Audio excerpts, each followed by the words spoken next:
Fun with science म्हणजेच टाकाऊ वस्तूपासून जे सायन्सचे प्रयोग आहेत ते प्रयोग कसे साकारले जातं हे दाखवण्याच्या दृष्टिकोनातून अपूर्व विज्ञान मेळा नागपूर महानगरपालिका आणि असोसिएशन फॉर रिसर्च अँड सेंटरच्या वतीने या ठिकाणी आयोजित करण्यात आलेला आहे। आणि या ठिकाणी आपण जर बघितलं तर अनेक विद्यार्थी जे आहे वेगवेगळ्या शाळेतील विद्यार्थी या ठिकाणी आपल्याला असल्याचं पाहायला मिळते आहे।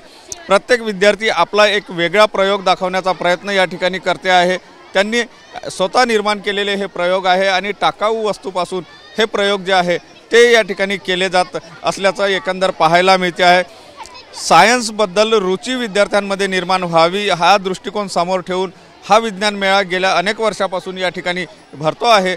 आणि त्याचंच या ठिकाणी आपण बघू शकतो की कशा प्रकारे विद्यार्थी हे प्रयोग जे आहे ते करून बाकी विद्यार्थ्यांना समजून सांगताना आपल्याला पाहायला मिळते आहे। यामागची नेमकी की संकल्पना काय हे जाणून घेण्याचा आपण प्रयत्न करूया। मॅडम काय सांगाल यामागची नेमकी संकल्पना काय आहे? हा पूर्व विज्ञान मेळा जवळजवळ 28 वर्षापासून भरतो। 28वे वर्ष हे आहे। विज्ञान अतिशय कठीण आहे अशी सगळ्यांचा विचार असतो, कारण विज्ञानाच्या पुस्तकाची भाषा कठीण आहे। त्यामुळे मग ह्या विज्ञानाला सोपं करून कसं सांगता येईल। विज्ञानाचे लॅबमधलं साहित्य काचेचं असतं, फुटलं तर त्यांचा फुटायची भीती तसं होऊ नये म्हणून इझिली अवेलेबल जे मटेरियल आहे घरात आहे, फुटलं तुटलं तरी त्यांनी काही फरक पडणार नाही, पण त्या साहित्यातून योग्य वापर करून वैज्ञानिक ज्या संकल्पना आहे त्या व्यवस्थित समजाव्या मुलांना। आणि 5वी ते 10वी एवढंच नाही तर ज्युनियर कॉलेजच्या स्टुडंटला सुद्धा या संकल्पना कधी कधी स्पष्ट नसतात, त्या इथे येऊन स्पष्ट होतात। आणि हाच आमचा महत्त्वाचा उद्देश आहे की सिंपल मटेरियलमधनं विद्यार्थ्यांना सोप्या भाषेत विज्ञान कळावं। नक्कीच सोप्या भाषेत विज्ञान कळावं विद्यार्थ्यांना या दृष्टिकोनातून हा प्रयोग जो आहे तो या ठिकाणी केला जातो आहे। ही विद्यार्थिनी आपल्याला या ठिकाणी तिचा प्रयोग आहे आणि अगदी आपण बघू शकतो की टाकाऊ वस्तूपासून हा प्रयोग केलेला आहे तिने।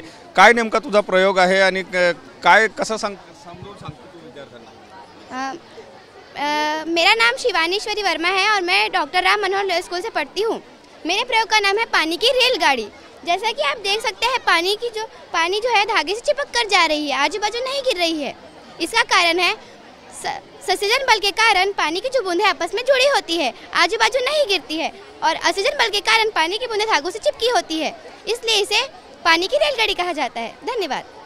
नक्कीच अशा प्रकारचे प्रयोग जे आहेत ते वेगवेगळ्या विद्यार्थ्यांनी वेगवेगळे प्रयोग साकारलेले आहे आणि विद्यार्थी जे आहेत ते आपल्या प्रयोगाबद्दलची माहिती इतर विद्यार्थ्यांना देताना पाहायला मिळते। आपण या ठिकाणी जर बघितलं तर आपल्याला पाहायला मिळेल की किती मोठ्या संख्येने वेगवेगळ्या शाळेतील विद्यार्थी या ठिकाणी सहभागी झालेले आहे।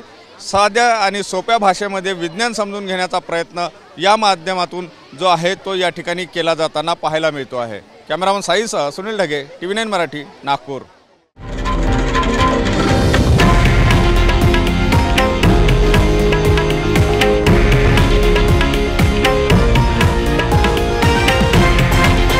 हे आहे देशातील नंबर 1 न्यूज नेटवर्क आणि आपण पाहत आहात TV9 मराठी, एकमेव।